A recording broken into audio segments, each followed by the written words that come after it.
உங்களுக்கு ரொம்ப பிடிச்ச சீனா எந்த சீன் சொல்லுவீங்க? அவங்க என்ன ஃபர்ஸ்ட் சைட் இருப்பாங்க சார். ஆக்சுவலாக இந்த சீனில் ஓப்பனிங் சீன் சைட் இருப்பீங்க. ஆக்சுவலாக அப்போ டைலாக் சொல்லுவாங்க, உங்க கூட இருக்கணும்னு சொல்லுவாங்க. அதானே சொல்லுவீங்க? நான் சொல்லுவேன்னா நீங்கள் சொல்லுவீங்க. நீங்க சொல்லுங்க என் கூட இருக்கணும், நான் சொல்லி உங்கள மாதிரி இருக்கணும். உங்களை மாதிரி இருக்கணும்னு அப்போ அவங்க க்யூட்டாக ப்ரப்போஸ் பண்ணாங்க சார். அது எனக்கு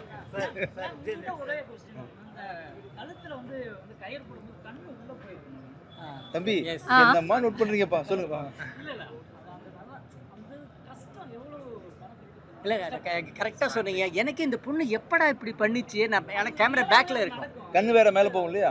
அதான் அது லைக் நான் சும்மா யூடியூப்ல கொஞ்சம் ரெஃபரன்ஸ் எல்லாம் எடுத்து பார்த்தேன் அந்த டைம்ல ஷூட் நடக்கிறதுக்கு முன்னாடி. அப்போ எனக்கு கொஞ்சம் இந்த மாதிரி நோட் பண்ணிட்டு ட்ரை பண்ணலாம்னு நினைச்சு அப்படி பண்ணேன். இல்லை நான் ரெஃபரன்ஸ் பார்க்க சொல்லலை. ஆமா, இது கழுத்தை போட்டு இருக்கிறப்ப என்ன நடக்கணுமோ அது நீங்க வந்து நீங்க ட்ரை பண்ணுங்க சார். Thank you sir. இயக்குனர்கள் வந்து உங்க நடிப்பை பாராட்டினாங்க இந்த படத்துல.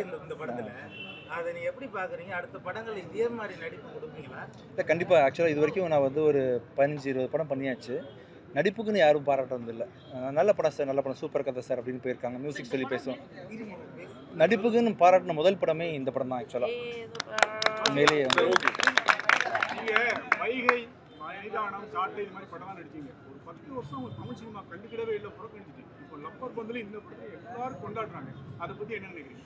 அதான் நான் என்னோட இதில் சொன்னதை நான் எனக்கு தேங்க்ஸ் சொல்லிக்கிறேன் இந்த டைமில். ஏன்னா நான் வந்து கண்டிப்பாக இந்த மாதிரி ஒரு டே வரும்னு நம்பி இவ்வளோ நாள் வெயிட் பண்ணது சார் என்ன பார்க்கறதுக்காக தான், இந்த கதை எழுதுறதுக்காக தான், பாஸ்கர் வந்து அதை ஒத்துக்கிறதுக்காக தான். ஸோ எல்லாமே எனக்கு ஒரு ட்ரீம், அதுதான். ஓகே, தேங்க்யூ மா.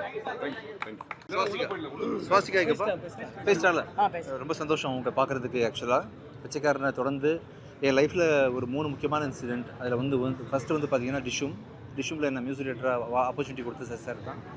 அது மட்டும் ஹீரோ ஆன பிறகு எனக்கு வந்து பிச்சைக்காரன் அப்படின்ற ஒரு பெரிய படம் கொடுத்தது வந்து சார் தான். அதே மாதிரி 10 வருஷம் கழிச்சு ஒரு அருமையான ஒரு படத்தை வந்து என் கம்பெனிக்கு கொடுத்துருக்கிறாரு. ஒண்டர்ஃபுல் மூவி பிஸ்னஸ் அதெல்லாம் தாண்டி இது வந்து பெண்களுக்கு சேர வேண்டிய படம், பெண்கள் பார்க்க வேண்டிய படம். இன்னும் சுதந்திரம் வாங்கி இத்தனை வருஷம் ஆகியும், இவ்வளோ சோஷியல் மீடியா டெவலப் ஆகியும், பெண்கள் அப்படின்ற ஒரு விஷயத்தில் வந்து ஆண்களுக்கு கம்பேர் பண்ணும்போது பார்த்திங்கன்னா ஒரு 30% குறைவாகவே பார்ஷியலாக நடத்தப்படக்கூடிய மக்களாக தான் இருக்கிறாங்க. அவங்க ஆக்சுவலாக நிறைய விதங்களில் வந்து அவங்க கஷ்டப்படுறாங்க. அதில் ஒரு முக்கியமான ஒரு துன்பத்தை வந்து இந்த படம் வந்து கூட்டிகிட்டு காட்டுது. கண்டிப்பாக அட்ரஸ் பண்ண வேண்டிய ஒரு இஷ்யூ. அது வந்து அட்ரஸ் பண்ண வேண்டியதுன்னா அது கவர்மெண்ட் லாவாலேயோ இல்லை 4 பேர் மேடையில் பட்டிமன்றம் பேசியோ குணப்படுத்த முடியாது. மனசில் போய் ஊறணும்.